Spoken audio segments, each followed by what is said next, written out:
ourselves, it's been 2 months of protesting, and sometimes people look at myself and the other movements that have been started in my nation, and they say you're taking too long, and they say but non-violence won't work because you must go ahead. This government understands nothing but violence. They understand nothing but war. It's only been 2 months, but we have been able to shake a regime and cause them to behave in ways that they never ever thought that they would behave.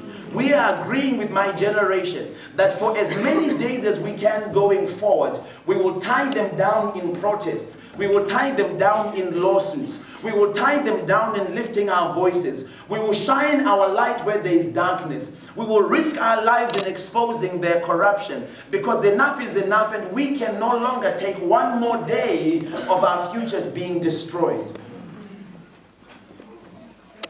This season needs everyone. It's not enough for one person to stand up. And because I stood up, it doesn't mean that it is my battle. This is not my movement. It doesn't belong to me. This is yours. This is for you to own. This is for you to begin to inspire. What idea do you have? What strategy do you have? Because that is as important. It is needed. I'll never forget, a few days ago, we stood in Jubei Park in central Johannesburg and stood with about 18 Zimbabweans, amongst them comprising vendors and cross-border traders and cleaners, people that have menial jobs. We didn't even have anywhere to sit. We just had our flags, and we stood in a circle and we talked about, so what ideas do we have to move forward? There was one citizen who really inspired me. His name is Runyararo. I'll never forget it. He said, "Pastor, my name is Runyararo. Do you mind if I say something?" And for those of you that don't know, the name Runyararo means peace, or it means quietness. And so he says, "May I speak?" And I said, "Yes, you may, Runyararo." And he said to me, "Pastor, our nation is looking for about $1.8 billion. I said, "Yes, I believe so." And he says, "Wouldn't it be beautiful if all the citizens of Zimbabwe across the world could contribute to raise $1.8 billion? And then we step up to our government and tell them that the IMF won't give them money, that the French won't give them money, that the British won't give them money.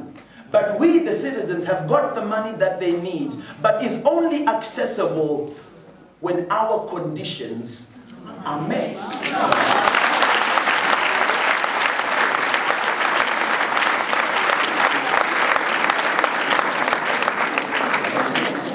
This young man looked at me and he says, "Pastor, is it not possible that we could become the first citizens on the planet to bail out their government?" But you see, whether that idea works or not, for me the exciting thing is that the idea came, and came from a place that no one expected. This is the thing about Zimbabwe going forward. Our freedom, or our struggle, or the change that we want, is coming from the place that no one expected it would come from. It's coming from people that a lot of people had written off and said, "We don't see them saying anything. We don't see them doing anything." And that's the beauty of what you and I are doing. That those that people thought had nothing to offer are the ones that actually have something that could take our nation forward.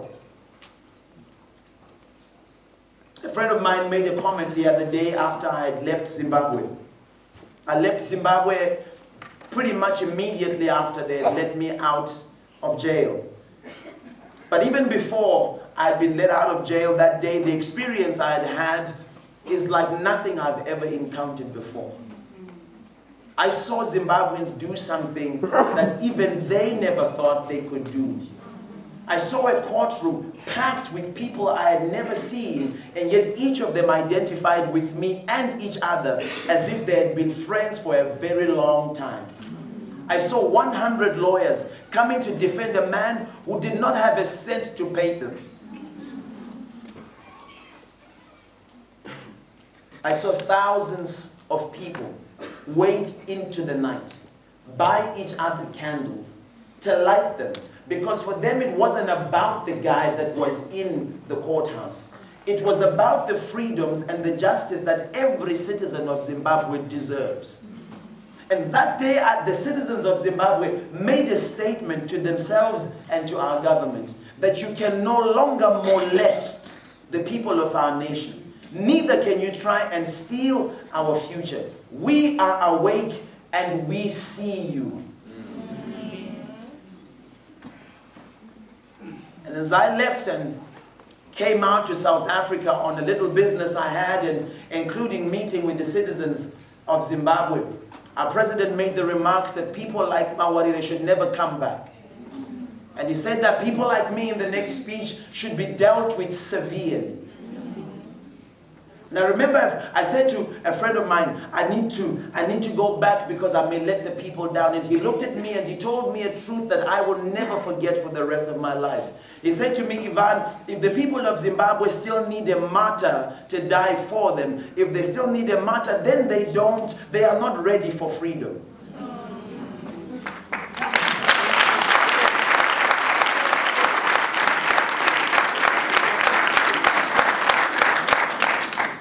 In my mind, which is not as educated as many people that I hear, it meant to me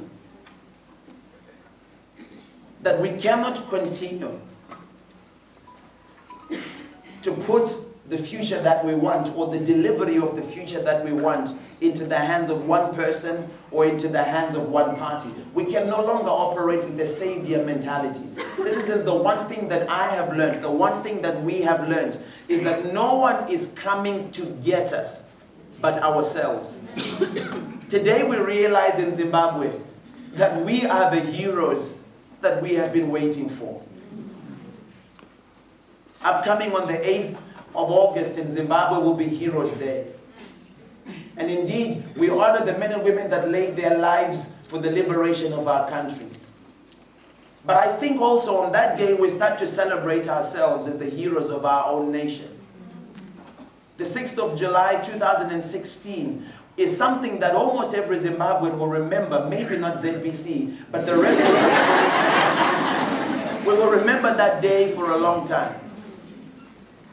It is my hope that no matter what happens, the 6th of July is going to be a holiday that the citizens of Zimbabwe will award themselves without permission of the government, because it is a day that we snatched back our rightful place.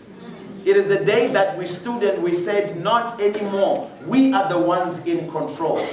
I look forward to 6th July 2017 and 6th July 2018, where citizens will stay at home and say we're reminding ourselves that we are the ones who are in control.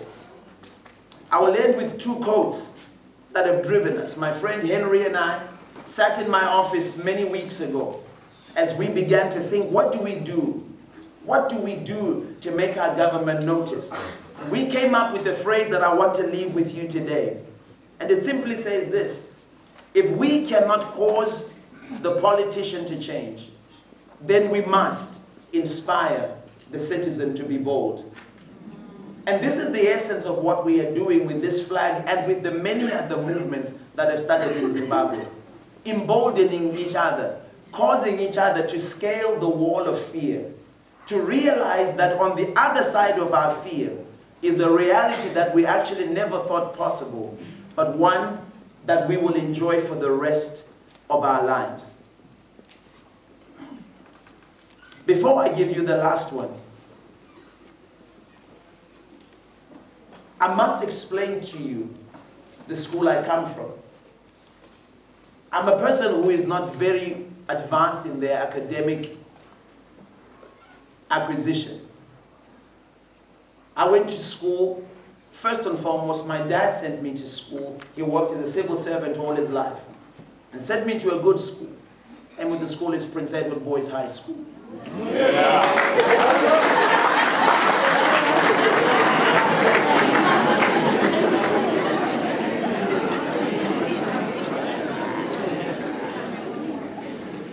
But whilst I was there, the first 3 years of my school, at the end of my Form 3, I brought back a report card for my dad that was frightening for any parent that had parted with money. Any parent that had parted with money for their son to get education.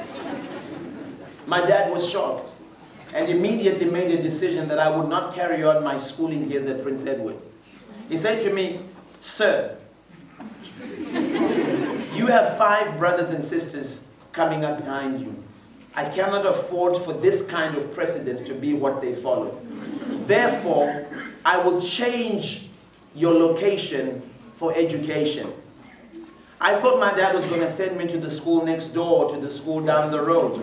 But no. What my dad did was to send me to a school that until 2 years ago the location of that school actually did not exist on the map of Zimbabwe.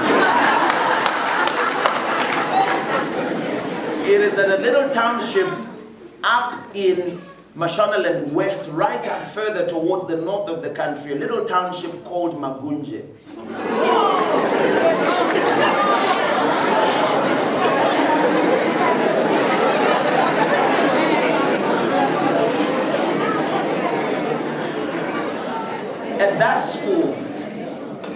At that school, I did not only go in to do my Form 4, but I had to repeat my Form 3 and then do my Form 4. I'll never forget the first day I walked into that school. The school had no fence around it because the locals had stolen it, but they had a gate. But they had a gate. And everybody went through the gate.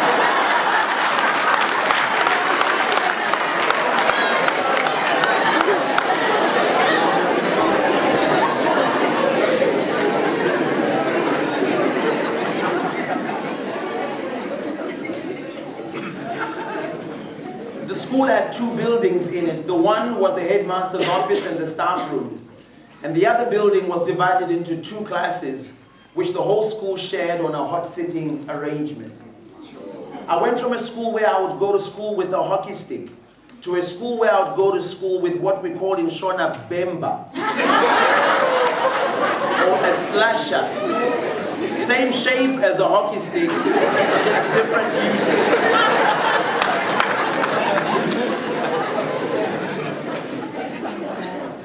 I'll never forget when we would study at night at this school because there was no electricity. We used to take glass bottles of alcohol, empty glass bottles of alcohol, fill them with paraffin, put on the bottle top, make a hole, put a shoelace on the inside, and light that shoelace so that there was light for you to study. It would billow black smoke, and I always make my dad feel bad when I say to him, "The black smoke actually destroyed my eyes. Thanks, Dad." Now I have to put on the glasses. But sometimes these bottles would explode on you whilst you were studying, and they would fill your books and your clothes with the smell of paraffin. And the next day I had to almost explain to your friends that no, it's a new fragrance called You're the Fire.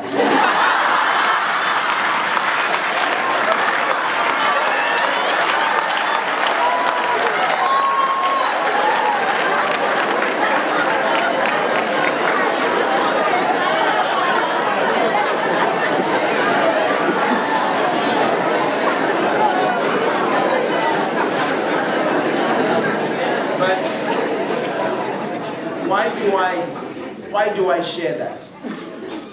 I saw a side of life that I never thought possible in Zimbabwe.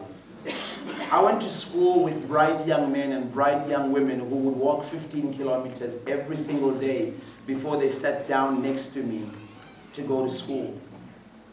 These young women were so bright they would wake up early in the morning, about 2 or 3 in the morning, to fetch water for their homes and brothers and sisters before they came to school. And even when they got back home, before they sat down to study, they would first of all go and find the cattle that their family owned and bring them back home and only sit down to study at maybe 10 or 11. And they would do better than I would do in their schooling, only never to write their examinations when time for O-level exams came, because whilst there was always enough money for school fees, there was never enough money to register for exams. So they repeated year after year after year. And those that had lost complete hope in ever writing their exams only returned to school so that they could play football or so that they could be the champions in the athletics of the school. And it made me think when I left that school in 1994, holding my O-level certificate, which by the way is my highest level of educational acquisition. I have no more than that except a few courses that I have done. My dad said to me when I got home and I had passed, and it's the first time that I looked at my dad, and I said to him, you know, when you sent me to this school, I hated you with every bone in my body. But thank you so much, Dad, for making a wonderful decision. For me not just to pass, but for me to understand what life really is about. My dad said to me, my son, it's entirely up to you now. If you want to go ahead with your schooling, I can work hard for you to do so. But my desire is that you will join me in the ranks of working so that your brothers and sisters can also go to school. And I chose the latter. Why do I share that? To let you know that sometimes for people like myself, it's not so much the qualifications that we have that convince us that we can serve our nation. But it's the pride that we carry in our hearts. And so that one day when we stand up, when I stand up the way I stood up, you can never point to any qualification that I have. And the only thing that you could always say that caused him to stand up was the fact that he knew how hard life was and was not prepared to face another day with life of that nature. And so as I finally close tonight, and as a pastor we always have about 7 closings.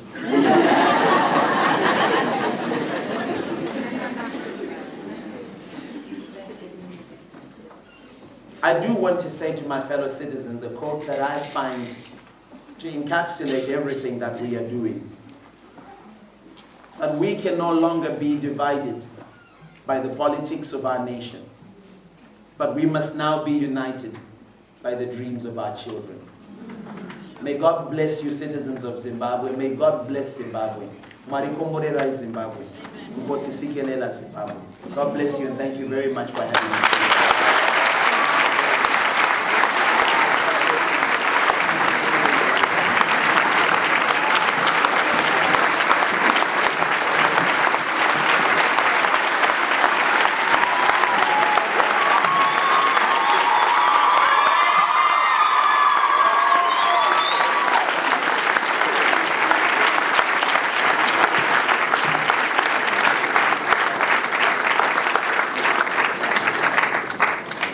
Another round of applause.